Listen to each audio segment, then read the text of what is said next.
नमस्कार, आप सभी का स्वागत है आपके अपने YouTube चैनल में जिसका नाम है साहित्य सौंदर्य।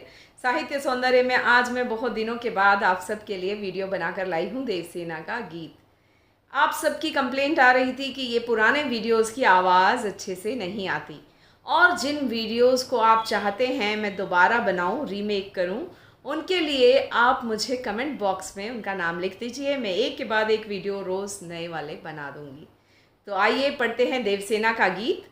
उससे पहले उसकी कुछ पृष्ठभूमि जान लेते हैं। देवसेना एक राजकुमारी है जो कि बंधु वर्मा की बहन है और बंधु वर्मा उनके प्रांत पर हुणों के द्वारा आक्रमण होता है। ये मैं स्कंदगुप्त नाटक की कहानी बता रही हूँ आपको। और हुणों के आक्रमण में उसका पूरा परिवार वीर गति को प्राप्त होता है। उसका भाई मारा जाता है, उसके पिता मारे जाते हैं और इस तरह वह रह जाती है अकेली, परिवार से अलग। ऐसे में वह जिससे प्रेम करती है स्कंदगुप्त, वह उसके पास जाती है और स्कंदगुप्त उसे स्वीकार नहीं करता। स्कंदगुप्त क्योंकि कुबेर की कन्या विजया से प्रेम करते हैं और स्कंदगुप्त जब देवसेना को स्वीकार नहीं करते तो वह महादेवी की समाधि परिष्कृत कर लेती है, अर्थात सन्यासिनी के रूप में समाज सेवा में अपना जीवन पर्णदत्त के साथ मिलकर लगा देती है, गरीब अनाथ बच्चों की सेवा में, समाज सेवा में। तो इस तरह महादेवी बनकर देवसेना लोक कल्याण का काम करती है, समाज सेवा का काम करती है। लेकिन कहानी में तब ट्विस्ट आता है जब उसके जीवन के संध्या काल में, अर्थात 50 की उम्र के आसपास का समय, उस उम्र में जब उसके जीवन में उसका प्रेमी स्कंदगुप्त दोबारा आता है तो उसके जीवन में कैसे उथल पुथल मच जाती है, उसका मन कैसे बेचैन हो जाता है, वही इस कविता में बताया गया है। देवसेना का गीत। देवसेना कहती है, आह वेदना मिली विदाई, कि ये जो विदाई है मेरी किसके साथ, स्कंदगुप्त के साथ, वह वेदना से भरी हुई है, दर्द से भरी हुई है। मैंने भ्रमवश जीवन संचित मधुकरियों की भीख लुटाई। वह कहती है मैंने जीवन को एक भ्रम में जिया, जैसे अब जीवन में कुछ अच्छा होने वाला नहीं है, यह सोचकर मैंने सन्यास का जीवन अपना लिया और भीख की तरह अपना जीवन लुटा लिया। अपने लिए मैंने जीवन नहीं जिया। छल छल थे संध्या के श्रमकण। संध्या किसे कहा गया है यहाँ पर? जीवन की संध्या को। आंसू से गिरते थे प्रतिक्षण, प्रतिक्षण अर्थात हर पल, कदम कदम पर आंसू मुझे देखने को मिले। मेरी यात्रा पर लेती थी नीरवता अनंत अंगड़ाई। नीरवता अर्थात सूनापन, अकेलापन। तो यहाँ पर नायिका कहती है मेरी यात्रा पर नीरवता अंगड़ाई ले रही थी। अंगड़ाई लेना है ना, ऐसे करके जो अंगड़ाई लेते हैं, अंगड़ाई लेना जो है वो मानवीकरण किया गया है नीरवता का। अकेलापन उसके जीवन में अंगड़ाई ले रहा था। यहाँ अंगड़ाई लेने का अर्थ है कि अकेलेपन का स्वरूप बदल रहा था, लेकिन अकेलापन उसके जीवन में कदम कदम पर उसके साथ था। आगे नायिका कहती है श्रमित स्वप्न की मधुमाया में मैं श्रम कर रही थी, भरपूर परिश्रम कर रही थी और सपनों में खोई हुई थी, लोगों की सेवा करने का सपना, देश को ऊपर उठाने का, समाज कल्याण का सपना। इस सपने की मधुमाया में मैं खोई हुई थी। जब उसने देखा कि मेरे जीवन में स्कंदगुप्त नहीं है, नहीं आ सकता है, तो उसने सन्यासिनी का जीवन ले लिया, स्वीकार कर लिया और समाज सेवा में खुद को लगा दिया।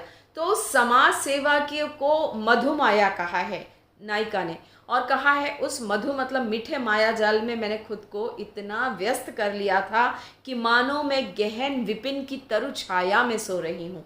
गहन विपिन मतलब गहरा जंगल, उसके पेड़ की छाया में मानो मैं सो रही हूँ। पथिक उनिंदी श्रुति में किसने यह विहाग की तान उठाई।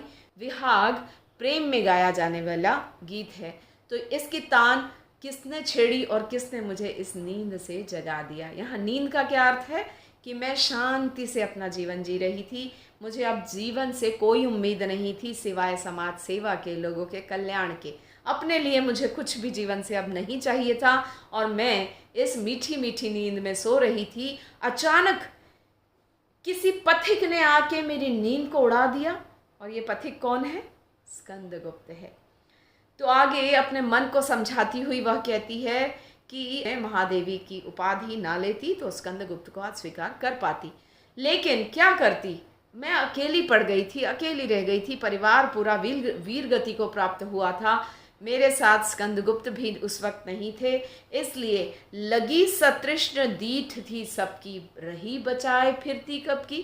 आप कल्पना कर सकते हो, एक अकेली राजकुमारी जिसके परिवार के सभी सदस्य वीर गति को प्राप्त हुए हो, शत्रु सेना ने उन पर आक्रमण करके उनके राजपाट को छीन लिया हो, तो ऐसी अकेली स्त्री, सुंदर स्त्री, उस पर सबकी बुरी नज़र होती है। तो यहाँ कहा गया है सतृष्ण दीठ थी सबकी, सबकी प्यासी निगाहों से मैं खुद को कब तक बचा कर रखती। मेरी आशा आह बावली तूने खो दी सकल कमाई। आगे वह कहती है, आशा अगर तू मेरा साथ देती, मुझे उम्मीद होती कि स्कंदगुप्त दोबारा मेरे जीवन में आ सकते हैं, तो मैं आज उन्हें अपना पाती। लेकिन आशा, तूने मेरा साथ नहीं दिया, इसलिए मैंने अपनी सकल कमाई खो दी, अपना पूरा जीवन खो दिया। अगर तू मेरा साथ देती तो आज मैं जीवन की तस्वीर कुछ और लिखती, कुछ और जीवन होता मेरा। इस अंतिम अनुच्छेद में नायिका कहती है, चढ़कर मेरे जीवन रथ पर, जीवन रूपी रथ रूपक अलंकार है, चढ़कर मेरे जीवन रथ पर प्रलय चल रहा अपने पथ पर। प्रलय जो है डिजास्टर्स को कहते हैं, जब जल प्रलय, सब तरफ पानी पानी, भूचाल, भूकंप, इस तरह के अलग अलग डिजास्टर्स होते हैं, नेचुरल आपदाएं, प्राकृतिक आपदाएं, उसमें प्रलय जो है वह जल प्रलय को कहा जाता है। इस तरह का जो डिजास्टर मेरे जीवन में था, वो कदम कदम पर मेरे साथ चल रहा था, मेरे जीवन रूपी रथ पर मेरे साथ ही सवार था वो। अर्थात हर पल कोई ना कोई बड़ी चुनौती जिसने मुझे हराया था जीवन में, वो मेरे साथ थी। पहले हुणों का आक्रमण होना, उसके बाद उस आक्रमण में भाइयों का मारा जाना, देश का हार जाना, उसके बाद जो है प्रेमिक द्वारा ठुकरा दिया जाना। इस तरह इन सब बातों को यहाँ प्रलय कहा गया है कि प्रलय उसके जीवन रथ पर उसके साथ साथ चल रहा था।